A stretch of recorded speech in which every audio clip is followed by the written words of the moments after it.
Vamos à pergunta do Paulo Cavalcante. Paulo Cavalcante, por favor, sua pergunta.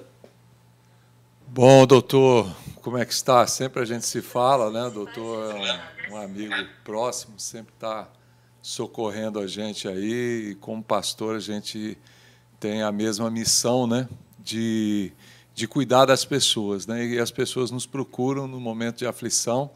Quantas vezes eu não mando mensagem lá e você me responde? Muito obrigado pelo carinho das suas respostas, da sua equipe, né? Que sempre está atenta aí ao nosso apelo.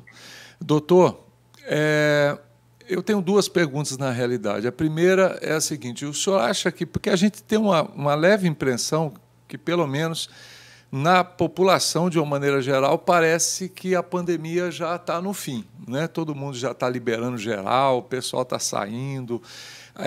Tem lugar que eu percebo, já tem farmácia que eu percebo que o álcool gel nem está lá na porta direito, você tem que ficar caçando álcool gel para não ter mais maquininha de álcool gel. Tem lugar que eu fui que nem máscara o pessoal está usando. O senhor, aí a pergunta é a seguinte: o senhor acha que já é hora de liberar geral, de liberar as máscaras, afinal de contas está controlada a pandemia, beleza, vamos seguir, vida que segue? Aí é a primeira pergunta. A segunda é mais ou menos uma carona na pergunta do Edivaldo Soares, que é a seguinte: o senhor acha que o Regina Passes, com a baixa, né, nos casos de Covid, seria uma solução para desafogar um pouco o João Paulo até que seja construído esse novo hospital? Então, boa noite, Bispo Paulo Cavalcante. Muito obrigado pelas perguntas. Vamos lá, primeira pergunta. A gente não pode relaxar, não. Esse vírus, ele é um vírus que tem sofrido mutações, tem aparecido variantes novas. Então, a priori, ainda não dá para a gente relaxar, né? Tem que ter álcool em gel, tem que, a priori, continuar usando as máscaras. Nós estamos fazendo algumas avaliações, tivemos 2 reuniões essa semana extremamente importantes com o Comitê Interinstitucional, que avalia esses casos, onde participam os doutores da AGVISA, os epidemiologistas e estatísticos da Secretaria de Saúde, mais Casa Civil, Cefim, Cepog, várias secretarias, para que a gente, PGE, para que a gente possa discutir e analisar os casos, como é que está o número de casos ativos, óbitos. E a gente observou nos últimos dias um pequeno aumento, no número de casos ativos, no número de casos novos. Então, realmente tem aumentado um pouquinho. Isso não tem refletido em aumento das internações, pode ser porque é muito precoce ainda esse número de casos novos aumentado, mas pode ser que a vacinação está garantindo que as pessoas tenham a doença, contraiam o vírus, mas não adoeçam de forma intensa, de forma grave.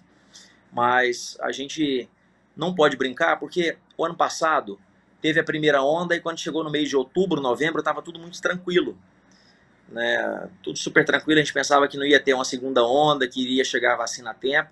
Quando foi janeiro, fevereiro e março, nós vivemos um horror.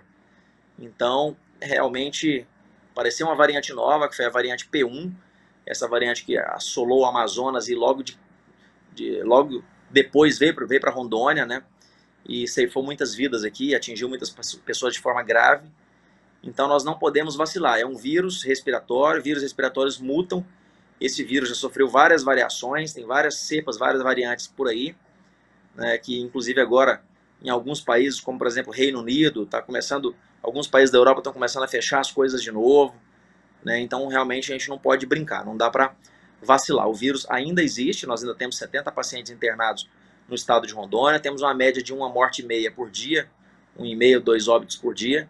Então não dá para brincar, não dá para vacilar, porque é um vírus que pode levar a óbito, pode contaminar muitas pessoas.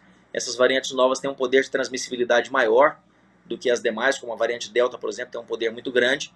Então não podemos brincar ainda. Graças a Deus, estamos sim numa situação muito confortável. Para quem saiu de 1.024 pessoas internadas para 70 pessoas internadas, é 93% de queda de pessoas internadas. Isso é fantástico, isso é muito bom devido a uma série de coisas, né? Devido à vacinação, sim, a vacinação foi importante, devido também a testagem em massa que a gente fez, e muita gente me pergunta, mas por que testagem em massa é importante? A Organização Mundial de Saúde fala que testagem em massa e vacinação são 2 ações imprescindíveis para se controlar uma pandemia de vírus respiratório. E por que isso? Porque quando a gente testa, faz a testagem em massa, a gente segue para uma cidade, faz uma testagem em massa ali. Naquele momento a gente testa e todos os positivos são isolados. Então, eles vão ficar 10 a 14 dias isolados, 10 dias isolados, e quebra a cadeia de transmissão do vírus.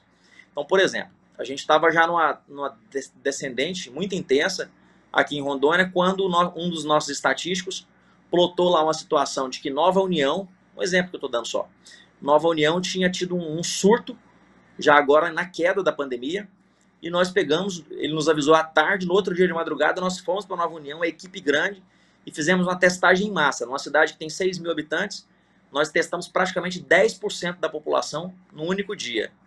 E aí realmente identificamos alguns casos positivos e isolamos aqueles casos. Ou seja, 15 dias depois não tinha mais nenhum caso na cidade. A gente conseguiu controlar.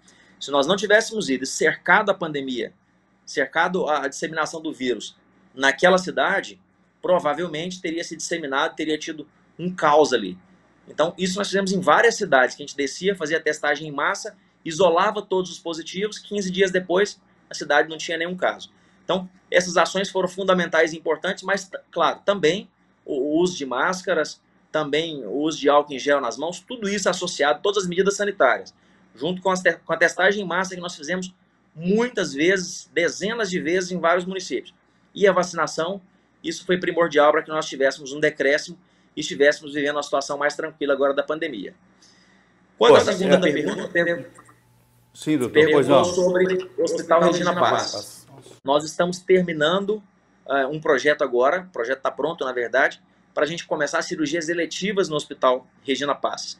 Ainda tem paciente com Covid, nós estamos esperando uma próxima reunião que deve acontecer amanhã do comitê, para a gente entender como é que está realmente os estatísticos e epidemiologistas mostrando como é que está a pandemia.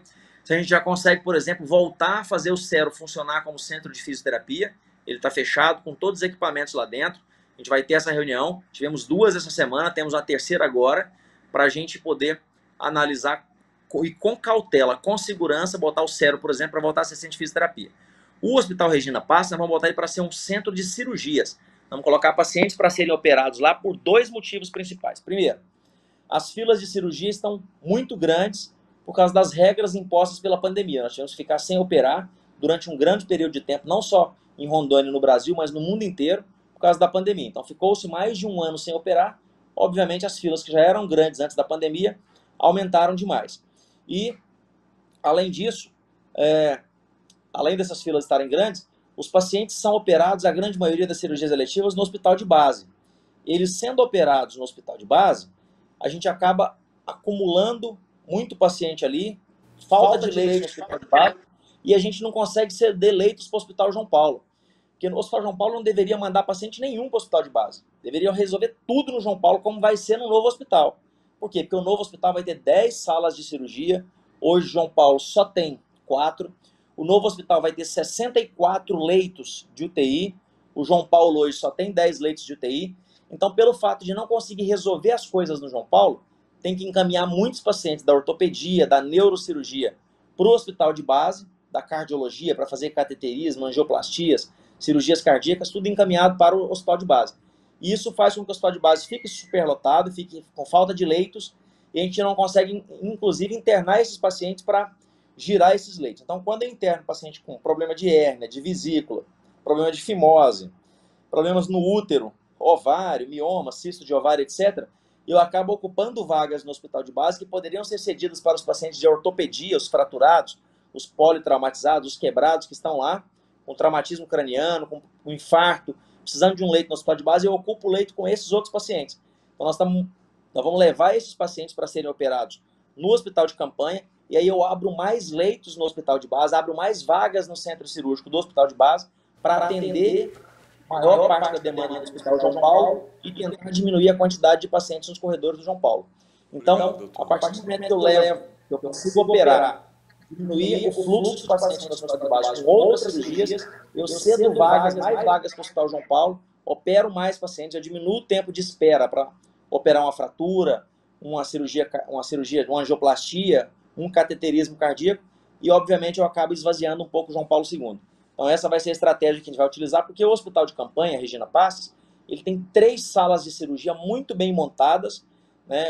Inclusive na época que o empresário foi vender para a gente, ele reformou essas salas, equipou, muito bem montadas, e tem 10 leitos de UTI. Então é um hospital que dá muito bem para a gente fazer cirurgias e poder atender a população dessa forma, da melhor forma possível. Então, extremamente importante a gente fazer esse projeto lá.